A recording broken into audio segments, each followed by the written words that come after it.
Friends, welcome to AH times. Friends, ఈరోజు మీ అందరికీ ఈ వీడియోలో ఇప్పుడే వచ్చినటువంటి ఒక ఫ్లాష్ ఇన్ఫర్మేషన్ అప్డేట్ గురించి చెప్పడానికే ఈ యొక్క వీడియోని అయితే చేయడం అయితే జరుగుతుందండి. సో ఆ ఫ్లాష్ ఇన్ఫర్మేషన్ అప్డేట్ ఏంటంటే, మన యొక్క ఏపీ రాష్ట్ర వ్యాప్తంగా డ్వాక్రా మహిళలు ఎవరైతే ఉన్నారో వీరందరికీ సంబంధించి ఏపీ సీఎం చంద్రబాబు నాయుడు గారు అదిరిపోయేటటువంటి శుభవార్త అయితే చెప్పారు. అయితే డ్వాక్రా మహిళలకు రుణమాఫీకి సంబంధించి అనుకోండి, అయితే రుణమాఫీ లాగే ఇది ఒక టైప్గా. సో ఇది మనకు ఏ విధంగా శుభవార్త చెప్పారు, ఏంటి మీకు ఎక్స్‌ప్లెయిన్ అయితే చేస్తాను. దీనికి సంబంధించిన నోటిఫికేషన్ కూడా అయితే వచ్చిందండి. ఆ నోటిఫికేషన్ మీకు స్క్రీన్ పైన చూపించి మీకు క్లారిటీగా ఎక్స్‌ప్లెయిన్ అయితే చేస్తాను. ఈ వీడియో తప్పనిసరిగా లైక్ చేసుకొని, ఛానల్ సబ్స్క్రైబ్ చేసుకొని, ఇన్ఫర్మేషన్ తెలియని వాళ్ళకి కూడా షేర్ చేయండి. ఇక దీనికి సంబంధించిన నోటిఫికేషన్ అయితే వచ్చింది. సో లేట్ చేయడం ఎందుకు, సో ఆ నోటిఫికేషన్ మీకు చూపిస్తాను. ఇదండి మన యొక్క ఏపీ రాష్ట్ర వ్యాప్తంగా డ్వాక్రా మహిళలు ఎవరైతే ఉన్నారో వీరందరికీ సంబంధించండి అంతర్జాతీయ మహిళా దినోత్సవం సందర్భంగా ఆంధ్రప్రదేశ్ ప్రభుత్వం రాష్ట్రంలోని మహిళలకు సంబంధించి మనకు విప్లవాత్మక వరాలనైతే ప్రకటించారు. సో మహిళా సాధికారతను పెంపొందించడమే లక్ష్యంగా ముఖ్యమంత్రి చంద్రబాబు నాయుడు గారు మార్చి 8వ తేదీన నిర్వహించబోయేటటువంటి బహిరంగ సభలో 2 ప్రతిష్టాత్మకమైనటువంటి పథకాలను ప్రారంభిస్తున్నారు. అయితే ఇక్కడ ఆ పథకాలు చూసుకున్నట్లయితే ఫస్ట్ ఆఫ్ ఆల్ వచ్చేసి ముఖ్యంగా డ్వాక్రా మహిళల కుటుంబాలకు సంబంధించి ఆర్థిక భరోసా నిలిపేందుకు ఎన్టీఆర్ కళ్యాణ లక్ష్మి, ఎన్టీఆర్ విద్యాలక్ష్మి వంటి పథకాలను తీసుకురావడం విశేషం.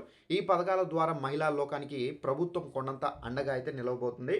అలాగే ఆడబిడ్డల పెళ్లిలకు సంబంధించి ఎన్టీఆర్ కళ్యాణ లక్ష్మి భరోసా పథకము, డ్వాక్రా సంఘాల్లో సభ్యులు కుటుంబాల్లో ఆడపిల్లల వివాహాల కోసము ఆర్థిక ఇబ్బందులు తలెత్తకుండా ప్రభుత్వం ఇక్కడ ఎన్టీఆర్ కళ్యాణ లక్ష్మి పథకాన్ని అయితే రూపొందించారు. ఈ పథకం కింద అవసరాన్ని బట్టి 10,000 రూపాయల నుండి మీరు 10 లక్షల వరకు 10,000 రూపాయల నుండి 1,00,000 రూపాయల వరకు రుణం అనేది సదుపాయం అనేది కల్పిస్తుంది. బయట మార్కెట్లో మనం చూసుకున్నట్లయితే అధిక వడ్డీల భారం లేకుండా కేవలం పావలా వడ్డీలోనే ఈ మొత్తాన్ని ప్రభుత్వం అయితే అందిస్తుంది. దీనివల్ల పేద మరియు మధ్యతరగతి కుటుంబాలకు సంబంధించినటువంటి వడ్డీ వ్యాపారుల చేత అయితే విముక్తి అనేది లభిస్తుంది. ఉన్నత చదువులకు సంబంధించి ఎన్టీఆర్ విద్యాలక్ష్మి ఊతము. సో ఇక్కడ మహిళలు లేదా వారి యొక్క పిల్లల ఉన్నత విద్యకు సంబంధించి ఆర్థిక సమస్యలు అడ్డంకి కాకూడదనే ఉద్దేశంతో ఎన్టీఆర్ విద్యాలక్ష్మి అనే పథకాన్ని అయితే ప్రవేశపెట్టబోతున్నారు. అయితే ప్రొఫెషనల్ కోర్సులు మరియు పై చదువుల కోసం 1,00,000 రూపాయల వరకు రుణం అనేది కల్పించబోతున్నారు. దీనివల్ల మనకు డ్వాక్రా కుటుంబాల్లోని విద్యార్థులను గొప్ప ఊరట లభిస్తుంది. చదువుకోవాలనే ఆకాంక్ష ఉన్నప్పటికీ వారి దగ్గర ప్రతి ఒక్కరికి ఈ పథకం అనేది భరోసా అనేది చేకూరుస్తుంది.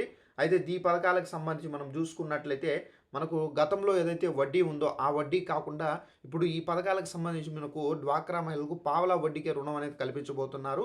అయితే మనకు ఇక్కడ చూసుకున్నట్లయితే రుణాలు ఏవైతే తీసుకుంటున్నారో డ్వాక్రా మహిళలు, ఆ రుణాలలో వడ్డీ అనేది మనకు తక్కువ చేసి ఇవ్వడం అయితే జరుగుతుంది. అంటే ఆల్మోస్ట్ ముందు ఏదైతే వడ్డీ తీసుకుంటున్నారో ఆ వడ్డీ అనేది మాఫీ చేసి క్లియర్ చేసేసి మనకు కొత్తగా పావలా వడ్డీకే రుణం అనేది ఇచ్చే విధంగా మనకు మార్చి 8వ తేదీ నుండి ఈ పథకాలను అనేది తీసుకురాబోతున్నారండి.